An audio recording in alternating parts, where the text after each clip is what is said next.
न्याय के देव शनि चलने वाले हैं नई चाल।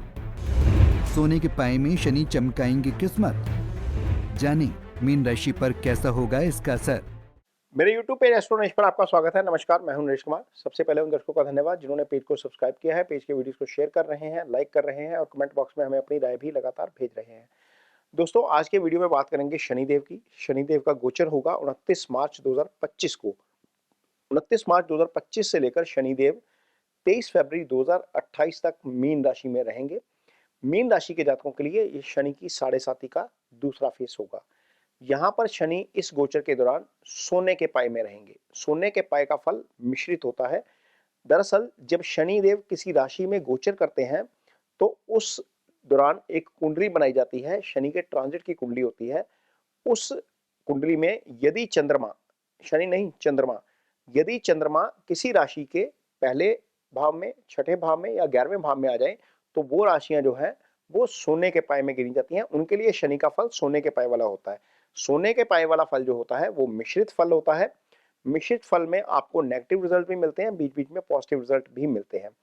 शनि की साढ़े साती का ज्यादा प्रभाव मीन राशि पर इसलिए नहीं होता क्योंकि ये वाटरी साइन है, यानी कि जल तत्व की राशि है। जल तत्व की राशि को शनि का ज्यादा नुकसान नहीं होता चूंकि यहाँ पर शनि आकर ठंडे हो जाते हैं। लेकिन इसके बावजूद शनि की दृष्टियां अपना प्रभाव जरूर रखती हैं। इस वीडियो में आपको बताएंगे कि मीन राशि के जातकों के लिए शनि की साढ़े साती का दूसरा फेस और जो सोने का पाया है उसका फल कैसा रहेगा। यहां पर देखिए, शनिदेव जो है वो आपकी राशि के ऊपर से ही गोचर करेंगे। इसके साथ ही राहु का गोचर तो ऑलरेडी यहां पर हो रहा है, इसलिए 2 महीने आप खास तौर पर ध्यान रखिए 29 मार्च से लेकर 29 मई तक, क्योंकि राहु यहां पर रहेंगे और शनि इसके ऊपर आ जाएंगे। शनि मीन राशि के जातकों के लिए 12वें भाव के स्वामी होते हैं। 12वें भाव में शनि की मूल त्रिकोण राशि आती है। 11वें भाव के भी स्वामी शनि होते हैं, लेकिन 12वें भाव के भी स्वामी हो जाते हैं शनि। अपनी कोई भी ग्रह अपनी मूल त्रिकोण राशि का फल ज्यादा करता है। लिहाजा जब जब मीन राशि के जातकों के लिए शनि का पीरियड आता है या अंतर्दशा आती है शनि की या प्रत्यंतर दशा आती है तो वो ज्यादा अच्छी नहीं रहती। इसलिए शनि की इस अवधि में खासतौर पर सतर्कता बरतने की जरूरत रहेगी। 2 महीने तो खासतौर पर अलर्ट पे रहिए आप। इसके अलावा जब यहाँ पर शनि गोचर करेंगे तो आपके लिए तीसरी दृष्टि तीसरे भाव के ऊपर जाएगी। जो तीसरा भाव होता है ये आपके पराक्रम का भाव होता है, आपके कॉन्फिडेंस का भाव होता है, आपके छोटे भाई का भाव होता है, आपका बाहुबल यहीं से देखा जाता है। तो यहाँ पर शनि की दृष्टि होने का मतलब यह है कि आपका कॉन्फिडेंस थोड़ा सा लो होता हुआ नजर आ सकता है। छोटे भाई के साथ आपके अंडरस्टैंडिंग में कहीं ना कहीं दिक्कत आ सकती है। इन चीजों का खास तौर पर ध्यान रखिए क्योंकि यहाँ पर शनिदेव दृष्टि से तीसरे भाव के फलों को डिस्टर्ब कर सकते हैं। यदि आपको इस चीज की एडवांस में जानकारी है कि छोटे भाई के साथ आपका विवाद हो सकता है तो कोशिश करिए कि जिन चीजों पर, जिन विषयों पर आपका विवाद हो सकता है उन विषयों को थोड़ा सा अवॉइड कर दिया जाए या वहां पर कॉन्फ्लिक्ट ना किया जाए, अपनी तरफ से ना किया जाए, बहुत ज्यादा अवॉइड अवॉइड कर दिया जाए तो यहां पर उस चीज से बचा जा सकता है। जब आपको पता है कि आपका पराक्रम भाव थोड़ा सा लो है, आपको चीजें थोड़ी सी कॉन्फिडेंस की कमी आ सकती है, तो किसी भी विषय पर आप डिसीजन लेने जा रहे हैं या कुछ करने जा रहे हैं तो सेकंड ओपिनियन लीजिए। वहां पर सेकंड ओपिनियन आपकी हेल्प कर सकती है, आपका कॉन्फिडेंस उससे बढ़ सकता है। ये चीजें जरूर करनी चाहिए जब आपका प्लैनेटरी मूवमेंट आपके फेवर में नहीं होता। यहाँ पर शनि की सप्तम दृष्टि आपके सप्तम भाव के ऊपर जाती है। सप्तम भाव जो है वो आपकी कुंडली का पार्टनर का भाव होता है। वो भले ही आपके बिजनेस पार्टनर का भाव हो, भले ही आपके लाइफ पार्टनर का भाव हो। लाइफ पार्टनर और बिजनेस पार्टनर सप्तम भाव से आते हैं तो यहाँ पर लाइफ पार्टनर के साथ भी कंफ्लिक्ट की स्थिति आ सकती है।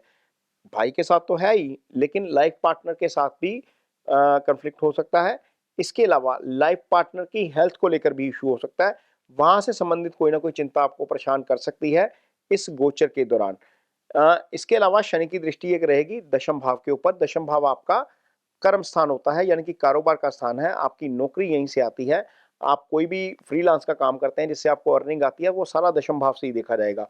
तो दशम भाव के ऊपर शनि की दृष्टि आपका कारोबार प्रभावित कर सकती है। वहां पर रिजल्ट आपकी इच्छाओं के मुताबिक हो सकता है ना आए। ऐसा हो सकता है कि आप 10 रुपए का एफर्ट कर रहे हैं और आपको उसका रिटर्न 8 रुपए आए या आपको 7 रुपए आए या 9 रुपए भी मान सकते हैं, लेकिन वो ज्यादा की तरफ नहीं जाएगा।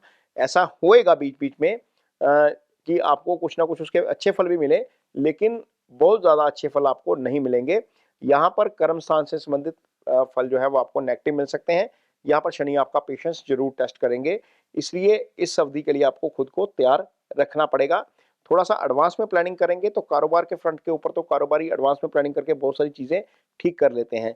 ये टोटल अवधि जो है वो लगभग 23 फरवरी 2028 तक ये 1061 दिन का पीरियड बनता है, जिसमें से शनि 3 जून 2027 से लेकर 20 अक्टूबर 2027 तक वक्री अवस्था में चलते हुए जो है वो आपके कुंभ राशि में आ जाएंगे। लेकिन 941 दिन, मोटा मोटा 921 दिन का पीरियड है जब शनिदेव आपके लिए इसी भाव में रहेंगे।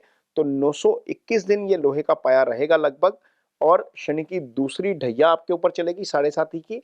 इन एरियाज ऑफ लाइफ को लेकर आपको थोड़ा सा ज्यादा अलर्ट रहना पड़ेगा। शनि नेचुरल रोग कारक ग्रह है।